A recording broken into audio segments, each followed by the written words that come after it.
From JBS Studios in Greater New York, this is the JBS News Update with Teisha Bader.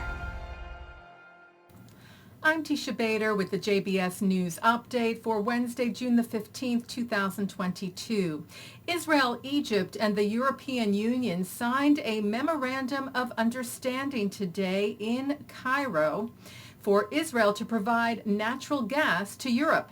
The trilateral agreement was signed by European Union Commissioner for Energy Kadri Simpson, Egyptian Minister of Petroleum Tarek El Molla, and Israel's Minister of Energy Karine El-Harar. It allows for the export of Israeli natural gas via Egypt to Europe, reducing the reliance for gas on Russia.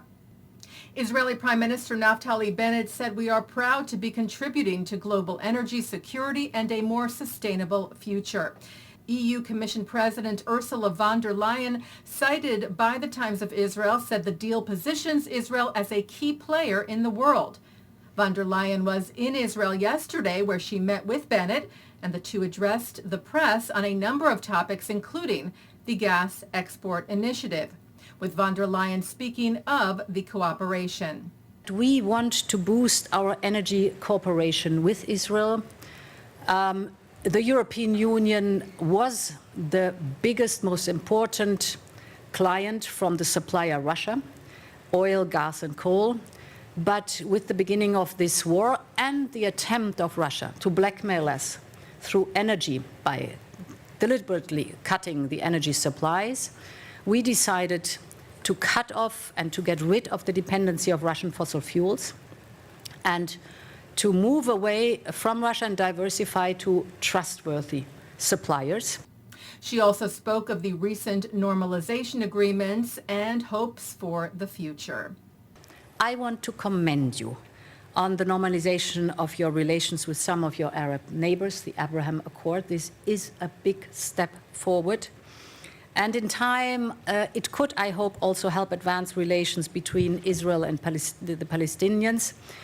We strongly condemn the recent terror attacks in Israel, and we mourn their victims.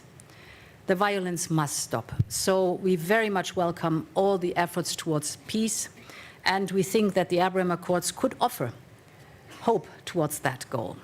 Well, a report this week that Ben & Jerry's requires that new employees watch a series of video lectures, including one on the Israeli-Palestinian conflict, as part of their orientation. The Times of Israel cited today a report from the Jewish Insider, who said it learned of this policy, referred to as Scooper Series Social Mission, which also includes a lecture on racism in the U.S. The Insider said this was according to an employee who viewed the videos. In the video lecture about Israel, Omar Shakir, Israel and Palestine Director for Human Rights Watch, accuses Israel of wanting to remove the large Palestinian population in Gaza off Israel's demographic balance sheet. The Insider said neither Shakir nor Ben & Jerry's responded to a request for comment. If you recall, last summer, Ben & Jerry's announced that they would stop distributing their products in the West Bank. An aid worker from Gaza was convicted today for transferring millions in funds sent to the nonprofit he worked for to terror group Hamas. Mohammed El-Halabi, who intends to appeal, was convicted in an Israeli court for diverting the money when he worked for the Catholic humanitarian organization World Vision. World Vision, by the way, firmly condemned the diversion of funds and any act of terrorism.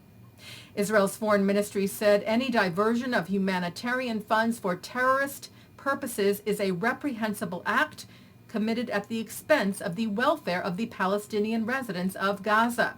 Israel will continue to use the tools at its disposal to prevent such crimes and to hold Hamas and other terrorist groups accountable for perpetrating them. The foreign ministry further said that it values and remains committed to cooperating with and facilitating the continued operations of humanitarian organizations, including World Vision, in a manner consistent with security considerations and applicable standards. Well, after a 2-year pause due to the coronavirus pandemic, the JCC Association of North America announced today the return of JCC Maccabi the Olympic-style games bringing together young Jewish athletes from around the country.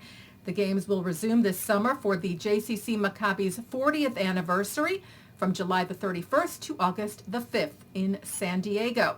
And then next year, the games will be held in Fort Lauderdale and in Israel. Taking a look now at our programming for tonight on JBS for Wednesday, June the 15th at 7 o'clock. Journey with the Grammy Award-winning New York-based klezmer band, the Klezmatics, as filmmaker Erik Anjou chronicles the band members through the highs and lows of a 4-year journey exploring their music and creative process. At 9, Mark Golub sits down with Tyler Gregory, who talks about his work as executive director of A Wider Bridge, working to expand LGBTQ inclusion in Israel.